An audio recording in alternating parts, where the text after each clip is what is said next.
Sa ating mga kababayan, hindi magtatagumpay ang anumang paghahanda natin kung wala ang tulong po ninyo. Hiling din namin ang inyong kooperasyon, inyong disiplina, pagmamatsyag at bayanihan bilang responsableng mamamayan. Kooperasyon sa mga malawakang ensayo, pagsunod sa mga babala at tagubilin, tulad ng agarang paglikas at pag-iwas sa mga danger zone. Disiplina, lalo na sa wastong pagtapon ng basura. Pagmamatsyag sa bawat oras. Pagmamatsyag sa bawat oras, bawat araw. Lalo na kapag may nagbabadyang hagupit na panahon sa pag-alam sa malapit na evacuation center, pakikinig sa totoong balita at pagtatalima sa mga alituntunin ng pamahalaan.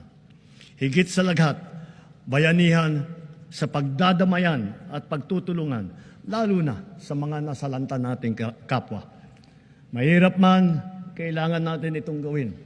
Kailangan natin magsakripisyo upang masiguro na nailayo natin sa kapahamakan ng ating mamamayan dahil mahalaga ang bawat buhay ng Pilipino.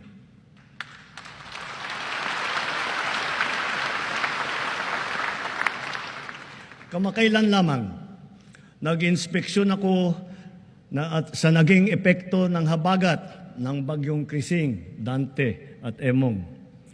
Kitang-kita ko na maraming proyekto para sa flood control ay palpak at gumuho. At yung iba, guni-guni lang. Huwag na po tayong magkunwari. Alam naman ng buong madla na nagkakaraket sa mga proyekto.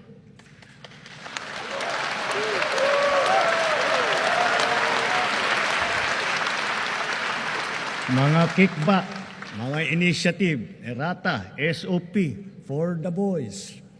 Kaya sa mga nakikipagsabwatan upang kunin ang pondo ng bayan at nakawin ang kinabukasan ng ating mga mamamayan, mahiya naman kayo sa inyong kapwa Pilipino.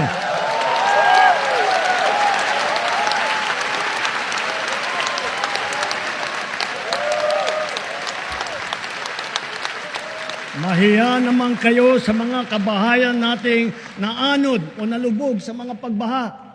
Mahiya naman kayo, lalo sa mga anak natin na magmamana sa mga utang na ginawa ninyo nang binulsan nyo lang ang pera.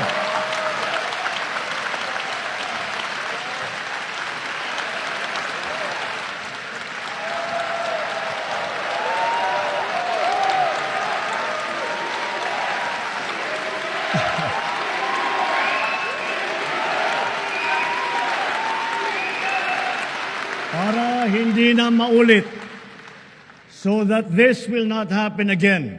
First, the DPWH will immediately submit to me a list of all flood control projects from every region that were started or completed in the last 3 years. Second, the Regional Project Monitoring Committee shall examine that list of projects and give a report on those that have been failures, those that were not finished, and those that are alleged to be ghost projects.